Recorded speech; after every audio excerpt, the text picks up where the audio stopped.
Olá, eu chamo-me Beatriz Silva e vou fazer uma breve apresentação sobre o tiopental. Vou começar por dar uma pequena introdução, vou falar sobre a toxicocinética, a toxicodinâmica, o diagnóstico e tratamento, vou falar sobre alguns aspectos forenses e vou terminar com uma conclusão e perspectivas futuras. Iniciando então, o tiopental é um composto aromático substituído, como podemos ver na sua estrutura, na imagem do canto inferior direito. É um xenobiótico, ou seja, não nasce connosco, é estranho ao organismo, é hidrofóbico, é muito lipofílico, tem uma forte ligação com proteínas, sendo que a percentagem de ligação é de cerca de 85%, e tem um baixo grau de ionização. O facto de ter um baixo grau de ionização e de ser muito lipofílico faz com que este xenobiótico atravesse a barreira hematoencefálica rapidamente e seja muito bem absorvido e rapidamente redistribuído. O tiopental atua como um depressor do sistema nervoso central e por isso é utilizado como um anestésico geral administrado via intravenosa. Pode também ser utilizado em laboratório como um tampão. No que diz respeito à toxicocinética, ou seja, o percurso que o xenobiótico faz dentro do nosso organismo, este, depois de administrado, vai se deslocar para o plasma e para os tecidos lipofílicos do cérebro e da medula espinhal, causando anestesia. Passados alguns minutos vai haver uma diminuição do fluxo sanguíneo cerebral, fazendo com que haja uma redistribuição do tiopental do sistema nervoso central para os músculos, vísceras e tecido adiposo, que é muito hidrofóbico. A redistribuição do tiopental vai causar a diminuição da concentração do tiopental no sangue, fazendo com que o paciente acorde.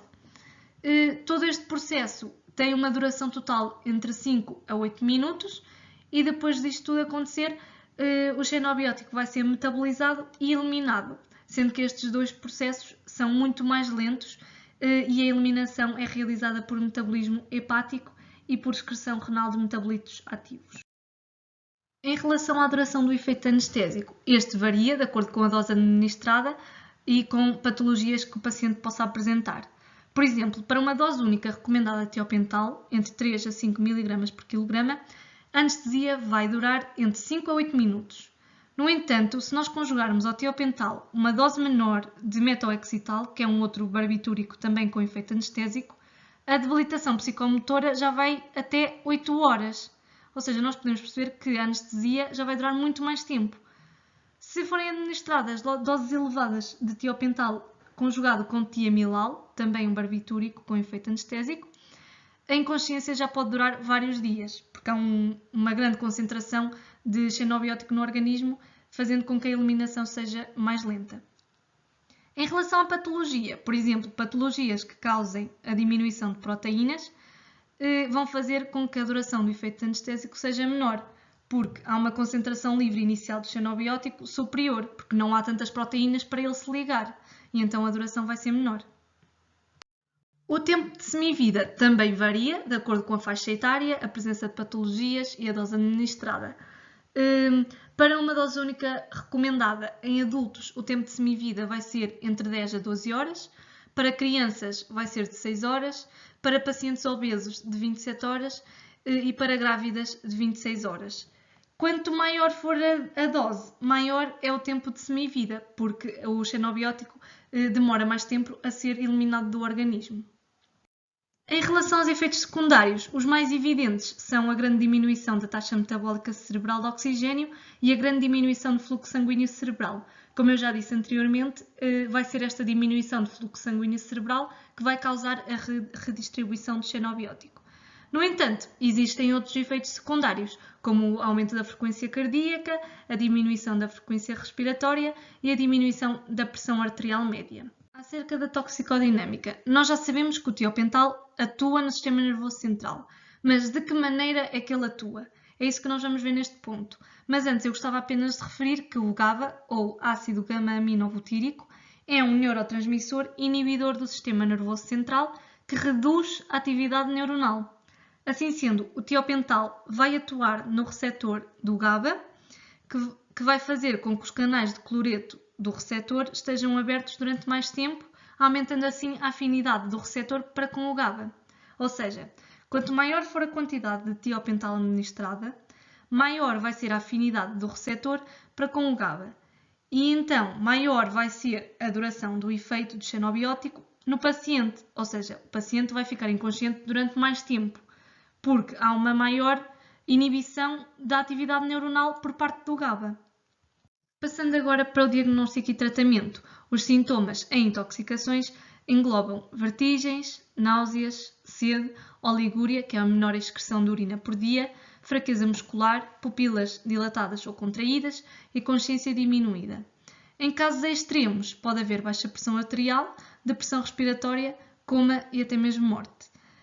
As pessoas que usam este xenobiótico a longo prazo podem desenvolver dependência e, por isso, quando experienciam abstinência de 8 a 15 horas, podem também desenvolver alguns sintomas como tremores, suores, insónias, ansiedade, convulsões e até mesmo morte.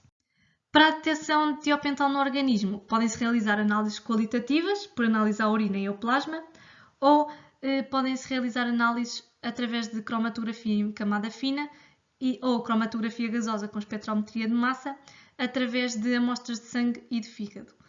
Na imagem da esquerda podemos ver uma representação da cromatografia em camada fina e na imagem da direita podemos ver os equipamentos utilizados em cromatografia gasosa com espectrometria de massa.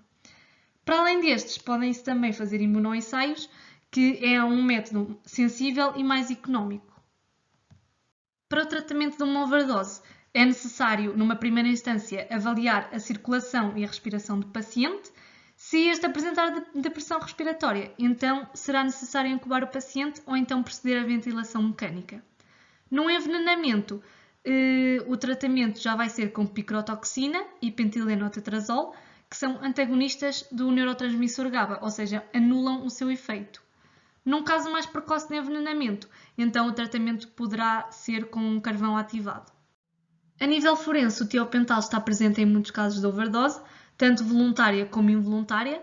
Voluntária em casos em que o paciente sofre de transtornos de humor ou tem ansiedade ou depressão, e involuntária em casos em que o indivíduo tem uma dependência ao tiopental e que ingeriu uma grande quantidade de xenobiótico que provocou uma sobredosagem.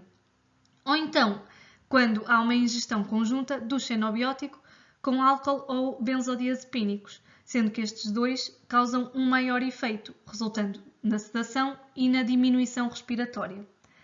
Ao longo dos anos, a utilização controlada de tiopental tem vindo a diminuir e, por isso, as mortes têm vindo a diminuir.